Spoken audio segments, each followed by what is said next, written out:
All right, guys, what's up? It's Jack, and welcome back to another video. Now, this video is going to be basically a list of 10 requests that all of you guys have been telling me, that this game needs. Now, obviously, the one thing that I won't include on this list is something that the devs are currently working on right now as we speak, and that is a lot of the bug fixes and stuff like that, optimization issues and stuff like that. They're working on those right now as we speak, so I'm not going to be putting that in there. Now, obviously, the video itself is probably going to say something like top 10, but all of these things are going to hold equal importance. So this won't be like a traditional top 10, but I had to label the video as such, or if I didn't label the title that way, I'm probably gonna, put something like that in the thumbnail or something like that, right? So let's get into these, requests that you guys have had. So the first thing that came up on the list is Splitgate 1 elements, because a lot of the people that were fans of the first game are kind of a little bit disappointed, to say the least, in terms of how many things of how different this game is, which I personally think is okay, but at the same time, not everybody will agree. But there is a place in this game for Splitgate 1 elements, whether that's like a throwback playlist to where maybe everybody will have like burst fire starts on weapons and stuff like that, and then the ARs or SMGs and stuff like that could be located around the map or something like that. Maps from the first game being brought back into this game, etc., etc. They're basically requesting Splitgate 1 elements being brought back into this game. So even though Splitgate 2 is very different from Splitgate 1, even though there are a few similarities, obviously, because it is still Splitgate, there's still portals, etc., etc.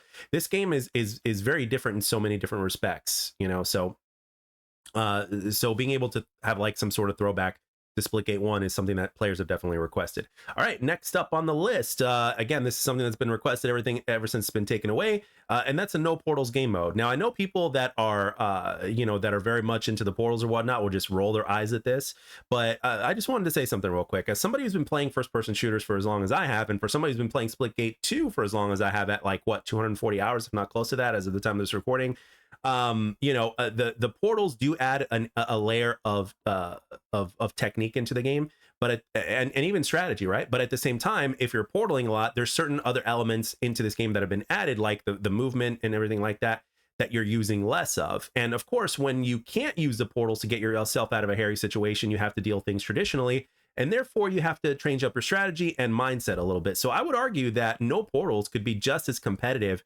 as portals, because again, when there's two sides to this.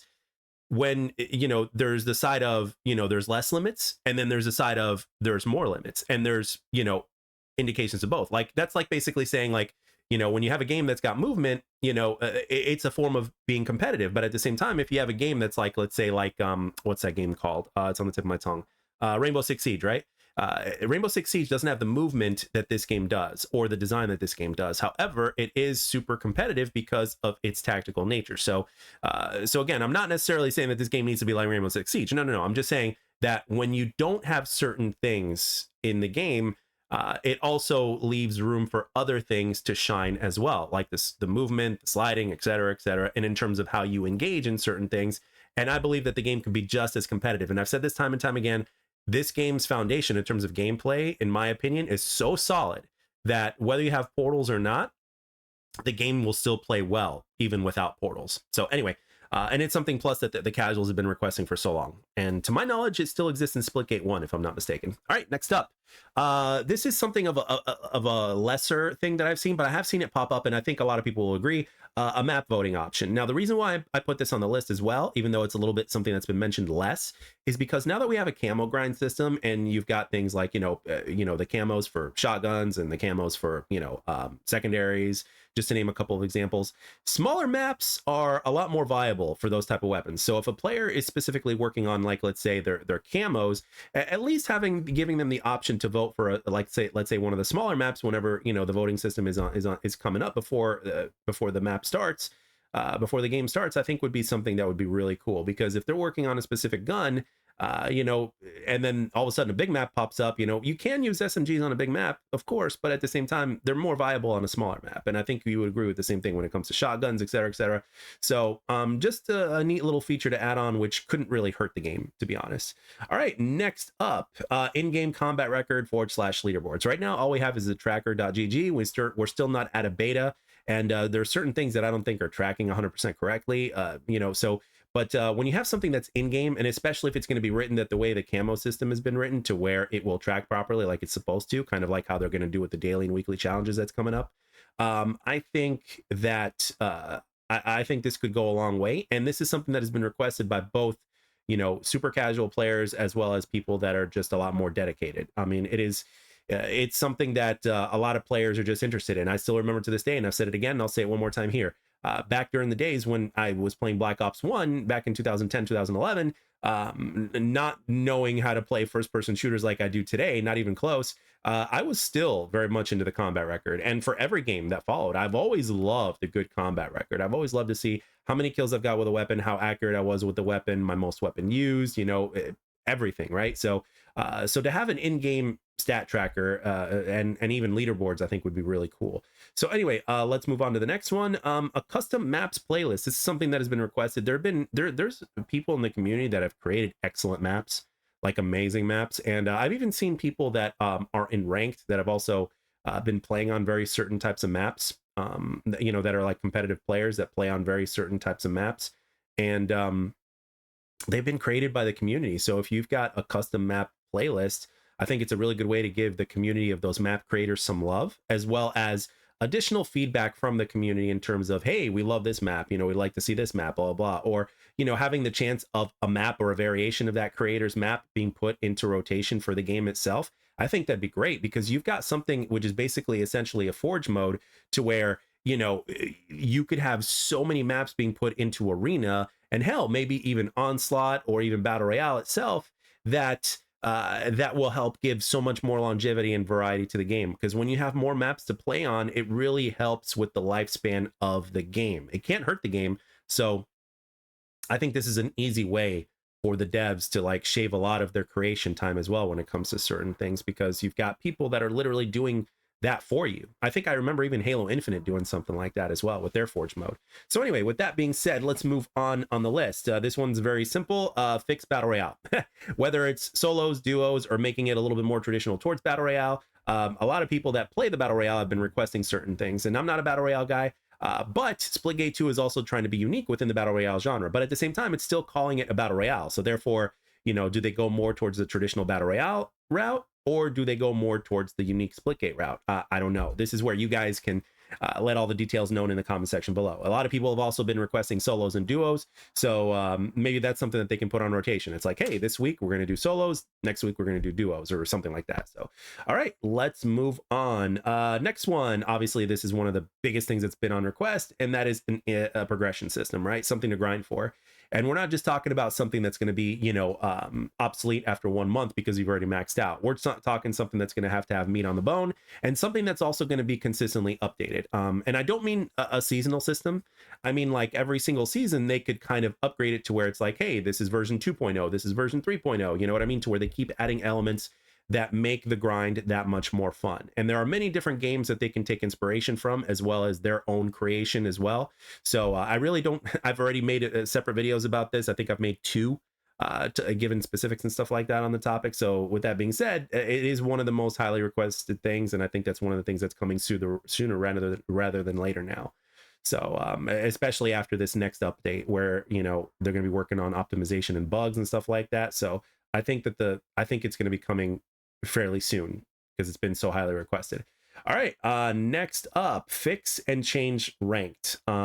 So some people have been saying that they would love to see equal starts, or something that's similar to Splitgate 1 or whatnot. But when you look at Splitgate 2 is just a different game. It's so different from Splitgate 1 in many aspects. So I mean, they could do it. They could obviously have equal starts. They could have people start out with burst fire weapons, which is something that I think would be very interesting, especially since the burst fire weapons are about to get, the precision weapons are about to get a buff.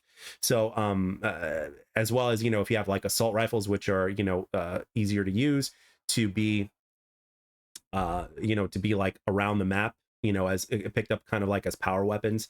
I think that would be very interesting. So I don't know. I mean, maybe you guys in the comment section can give specifics about that. So all right, let's move on to the next one. And this is one that I put in here because I've seen this pop up many times, and it was worthy of being on the list.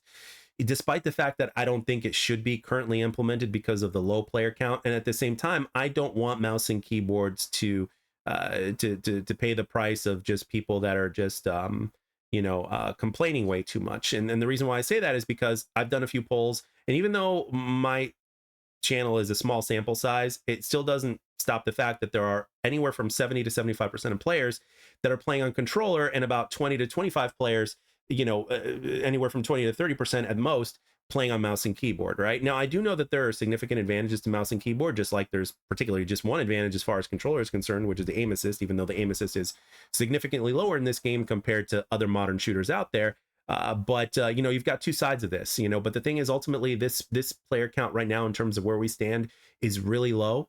And I don't want those, even though I'm a controller player, I don't want those 20 to 30% of mouse and keyboard players to pay the price of having to wait forever to find a match, because people are choosing, to search to not play against mouse and keyboard players. Now, in ranked, that's something that you could definitely argue in ranked, but that would be even a smaller playlist, and mouse and keyboard players would be having to wait even longer.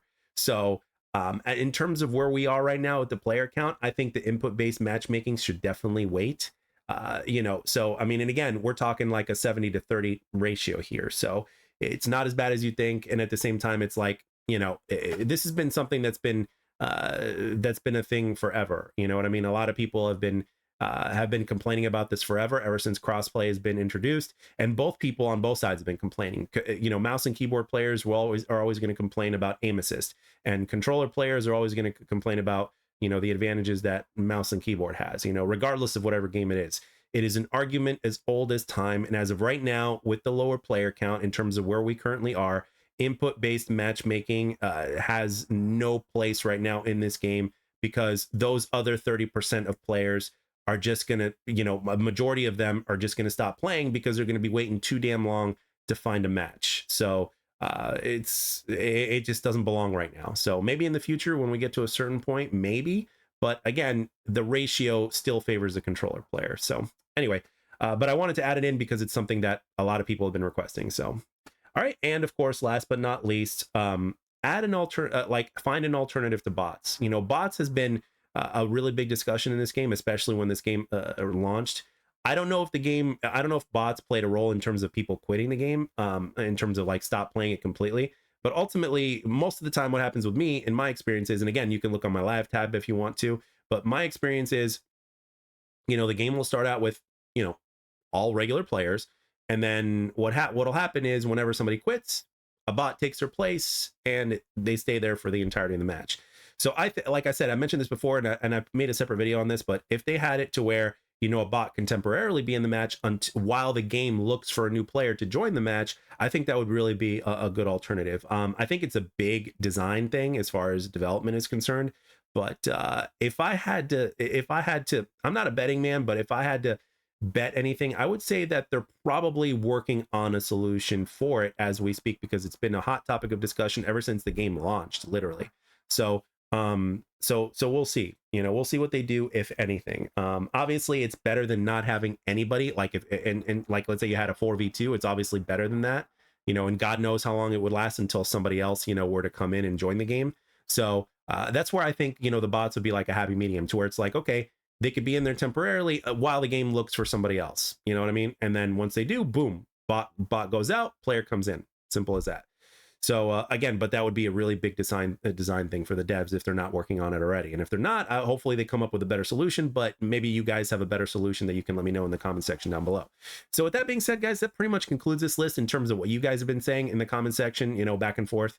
But again, just like everything else, I really love to put everything into one video. So that way, when a dev takes a look, or if they look at my videos and my main channel page, they can be like, okay, what do I need to see here? You know what I'm saying? So, and of course they can just click on the video. They don't necessarily have to listen to what I have to say, because I am just one person. They could just, mute the video or pause the video, and they can just scroll down the comment section in terms of what you guys are saying, because, it's a numbers thing, right? So, the opinions of the many are always going to be, more important than the opinions of one person, in this case being me. So with that being said, guys, I'm really interested to see what you guys have to say in terms of all this stuff down below. And of course, if you want to add anything that you think is even more important than the things that I've put on this list, by all means, let her rip in the comment section down below. And as always, I'd like to thank everybody for taking the time to watch and or listen. I hope you enjoyed the video, and I'll catch you guys in the next one.